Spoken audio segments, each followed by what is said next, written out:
Moreno Ocampo once more faced the cameras to elaborate his next course of action on the case, facing 4 post-election violence suspects whose cases were confirmed yesterday. Ocampo said he will not appeal the decision that let off the hook Postmaster General Hussein and suspended Minister for Industrialization Henry Kosgey, but will instead launch investigations into the atrocities allegedly committed by the police in Kibera and Kisumu. So we'll keep our factual investigation, but we will not appeal the decision. We consider it's a very good decision, so we will not appeal the decision, and we will prepare for trial. He said he respects the decision of the court in conducting factual analysis of the cases, but expressed worry over the safety of victims who are also witnesses, but noted that the key witnesses are not in Kenya. I'm worried about this issue, the attack on witnesses or attack on victims. I'm very worried about that. And even you have national leaders charging their members of the government who can be involved. So that is worrying. He said the ICC adheres to the rule of law and natural justice and welcomed President Kibaki's statement that the government is working on alleviating the suffering of victims, irrespective of how long the cases take.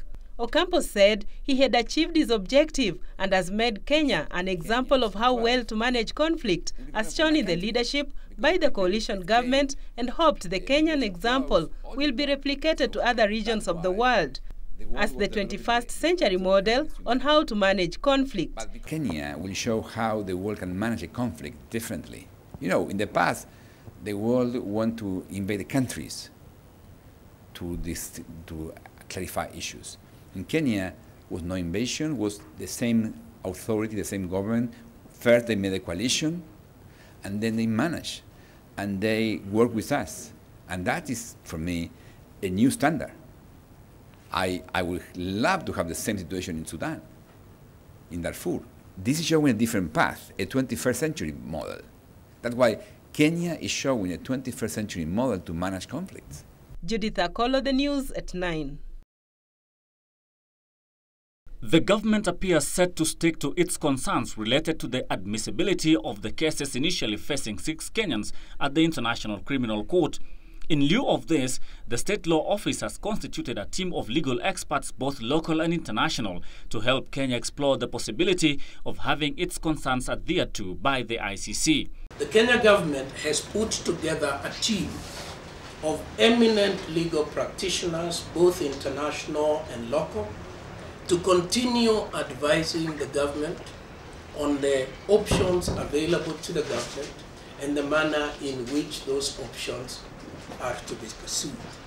Among the concerns Kenya had raised is whether the cases, of which 4 of them were confirmed yesterday, meet the threshold to warrant ICC jurisdiction.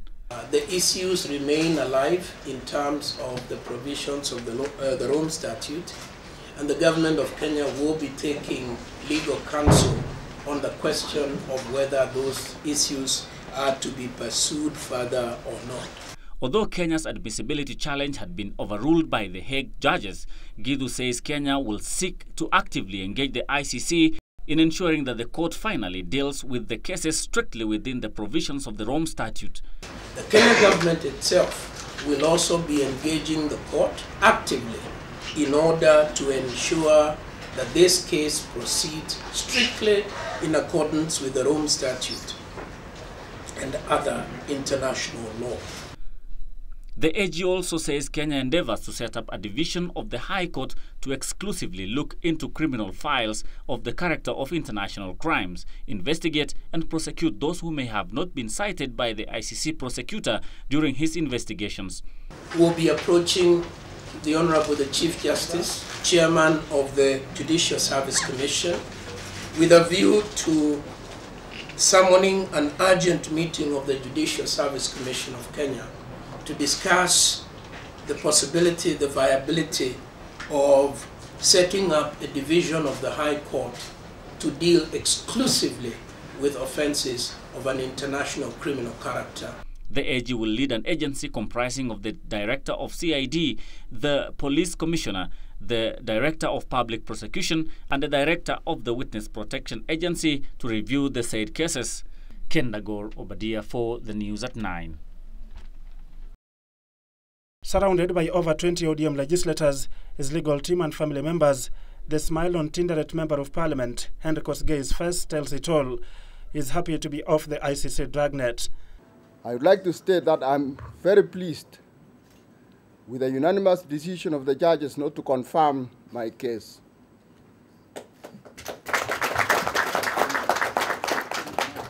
I've always maintained that I had nothing to do with the sad events that occurred during the post-election violence in Kenya in 2008.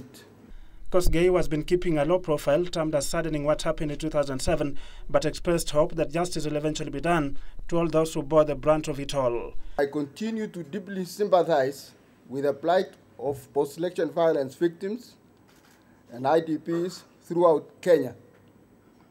It is my hope and prayer that justice will prevail for all those concerned in the fullness of time.